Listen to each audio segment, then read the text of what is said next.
Hello hi मनाला अभी तो आज मु देखी गोटे बहुत सुंदर गाईटा एचएफ गाईटा ये गाईटा को बंधाई की रखाई देखु केते सुंदर गाईटा।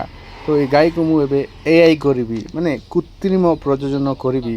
ये गाईटा राति समय रे हिट को आसला गरम को आसला।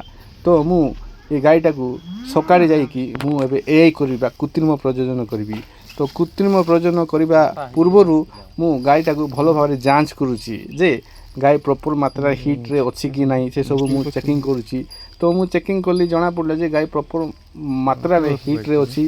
तो ये गाय को मु प्रथम गली बैक रैकिंग करली। बैक रैकिंग कला परे गाईटा को भल भाव सफा सुतर क्लीन करके रखिदेली।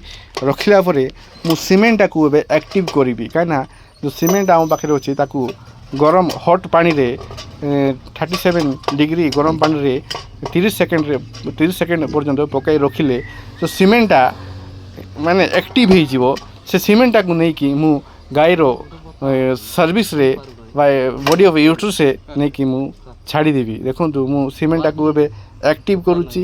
ये सीमेंटा को 30 सेकेंड पर्यंत ये सीमेंटा को मु रखी। देखो ये गाईटा बहुत बड़ गाईटा माने एचएफ गाईटा बहुत बड़ गाई।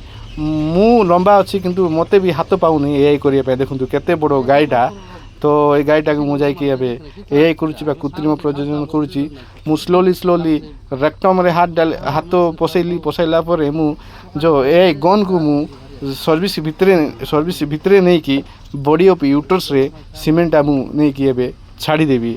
सीमेंटा यूट्रस से जाइकी छुआटा सृष्टि करिवो। देखो मु स्लोली मु सर्विस रे नहीं कि सीमेंटा डिपोजिट कर देवी। देखो मु एआई गन स्लोली जोर नहीं स्लोली नहीं कि मु एबे बॉडी ऑफ यूट्रस रे सीमेंटा को मु नहीं कि एबे छाड़ी देवी। तो देखो केते सुंदर गाय बहुत बढ़िया गाईटा हिट रे आसतिला। मु एआई कंप्लीट करली। कंप्लीट कला परे आर आधार कार्ड नहीं कि पशुधन आप्स रे अपलोड करिया पड़ो। देखो मु एआई गाईटा को एआई करली कृत्रिम प्रजोजन करली। क्लारिस्टोरिक टी मालिश करली। या मालिश करने द्वारा गाईटा टी उत्तेजन हम ताकू बहुत भल लगे। तो से क्लारिस्टोरिक टी मालिश करदेली।